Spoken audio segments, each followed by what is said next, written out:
नमस्कार, मैं हूं ज्योति सिंह और आप देख रहे हैं कृषि जागरण। स्वागत है आपका इस कृषि बुलेटिन में। आइए नजर डालते हैं कुछ टॉप हेडलाइंस पर। दिवाली से पहले केंद्र ने उठाया बड़ा कदम, इस बार त्योहार पर नहीं सताएगी महंगाई।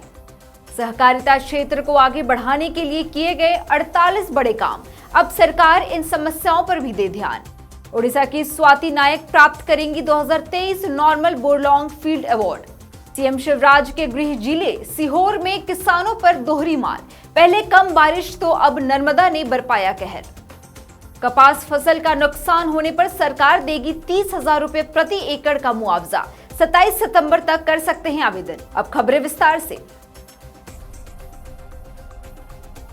गणेश चतुर्थी के साथ ही देश में त्योहारों की सीजन शुरू हो गया है। अगले महीने दुर्गा पूजा मनाई जाएगी। इसके बाद नवंबर में धनतेरस और दिवाली है।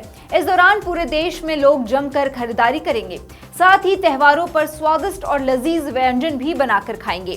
खासकर त्योहारी सीजन में आटा, चीनी और दलहन की खपत बढ़ जाती है। ऐसे में डिमांड बढ़ने से रिटेल मार्केट में खाद्य पदार्थों की कीमतों में भी बढ़ोतरी हो जाती है, जिससे आम जनता के किचन का बजट बिगड़ जाता है। लेकिन इस बार केंद्र सरकार ने महंगाई से निपटने के लिए पहले ही तैयारी कर ली है।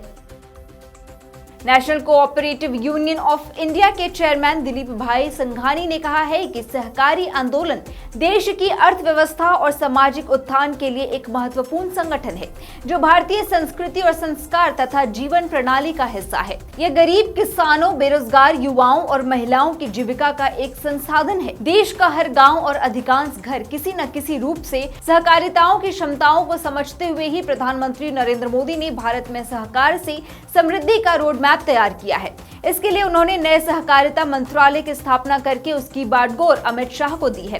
सहकारिता मंत्रालय ने पिछले 2 साल में 48 ऐसे कदम उठाए हैं, जिससे देश की सहकारी समितियों के कार्यक्षेत्र का विस्तार हो रहा है।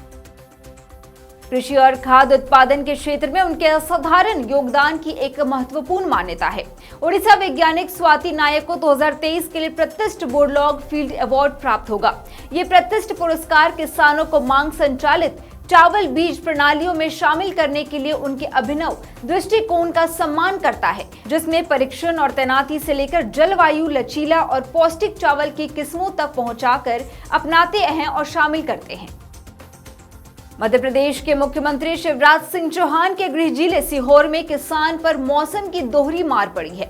जिले में पहले हुई कम बारिश के कारण किसानों की फसलों को नुकसान हुआ, तो बाद में तवा बरगी डैम के गेट खुलने के साथ ही तेज बारिश से नर्मदा नदी में आई बाढ़ ने किसानों की फसलों पर जमकर कहर बरपाया। नर्मदा में आई बाढ़ से नर्मदा किनारे बसे कई गाँवों में सैकड़ों एकड़ में लगी किसानों की फसलों में बर्बादी हो गई।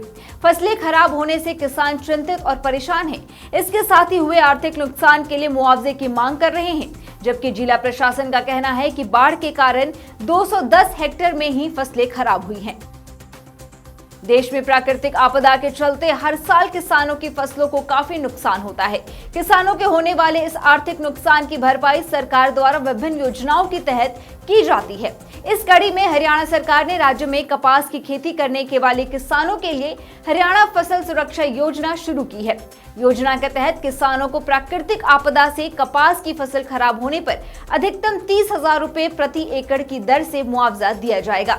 दर्शकों, कृषि जागरण द्वारा दिसंबर महीने में Millionaire farmer of India award आयोजित किया जाएगा, जिसका फिलहाल रजिस्ट्रेशन शुरू हो चुका है। अगर आप इससे संबंधित अधिक जानकारी पाना चाहते हैं या फिर रजिस्ट्रेशन करवाना चाहते हैं, तो वीडियो के नीचे डिस्क्रिप्शन बॉक्स पर जरूर विजिट करें। आज के लिए बस इतना ही। देश और दुनिया से जुड़ी तमाम कृषि खबरें जानने के लिए बने रहे हमारे साथ कृषि जागरण पर।